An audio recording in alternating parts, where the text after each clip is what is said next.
আসসালামু আলাইকুম গাইস, কেমন আছেন সবাই? It's me Shammi Suba and welcome to another new vlog. অনেক দিন পরে চলে আসলাম একটা ভ্লগ নিয়ে। সো অলরেডি আমরা চলে আসছি চাচরা ভাতুরিয়া গ্রামে।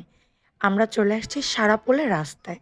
আই হোপ যারা যশোরিয়ান তারা সারাপোলের রাস্তা দেখে বুঝে গিয়েছেন। সো আজকে আমাদের কাজ ছিল ক্যাফে বাগানবাড়িতে। এই ক্যাফেটা কিন্তু খুবই সুন্দর একটা ক্যাফে, বলতে গেলে যশোরের মিনি সুন্দরবন। সো আপনারা দেখতেই পাচ্ছেন এখানে কি সুন্দর নদী, নদীর ধারে এত সুন্দর একটা ক্যাফে। আমার কাছে মনে হয়েছিল একটু রাউন্ড মুডে আপনাদেরকে দেখাই। সো দেখতেই পাচ্ছেন। সো যাই হোক, come to the main point. আমি কিন্তু এখানকার কাঠের ব্রিজের উপরে উঠে গিয়েছি। অ্যান্ড এত সুন্দর গাছ, দেখেন এত সুন্দর লাইটিং। না জানি রাতের বেলা এখানকার পরিবেশ কতটাই না সুন্দর। যদিও আমাদেরকে আসতে বলা হয়েছিল দিনে। সো আমরা চলে আসছি। আর আমাদের সঙ্গে এখানে অনেক ব্লগাররা আসছে। সো আমি তাদের ভেতরে উর্মি আপুকে একটু দেখাই। সো আপনারা দেখতেই পাচ্ছেন এখানে কিন্তু আরো অনেক ফুড ব্লগাররা আসছে, যারা কিনা এখানে আসছিল ক্যাফেটার সৌন্দর্য তুলে ধরতে। আমার এখানে এসে অনেকের সঙ্গেই পরিচয় হলো নতুনভাবে।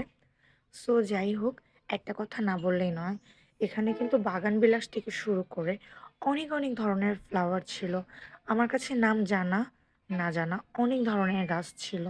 আর এর পিছনে কিন্তু একটা পুকুর আছে, আমি সেটা আপনাদেরকে পরে দেখাবো। এই যে ছাউনিটা দেখতে পাচ্ছেন, এই ছাউনিতে কিন্তু কাপড়রা বসতে পারবে খুব সুন্দরভাবে।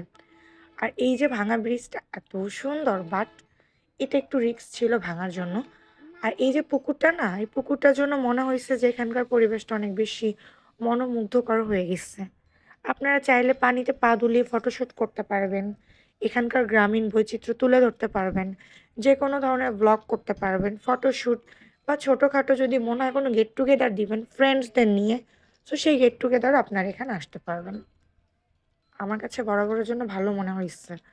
আর যেহেতু আমি এখানে প্রথমবার, সো আমার কাছে মনে হয়েছে যে দ্বিতীয়বার এখানে আবারও যাওয়া উচিত। সো যাই হোক, ভাঙা ব্রিজটা ভীষণই সুন্দর। আপনারা কিন্তু অবভিয়াসলি আমাকে কমেন্ট করে জানাবেন এই ফ্লাওয়ারটির নাম কি। আজকের ব্লগটা খুব বেশি বড় করব না, যেহেতু আমরাও শর্ট টাইমের জন্যই আসছিলাম।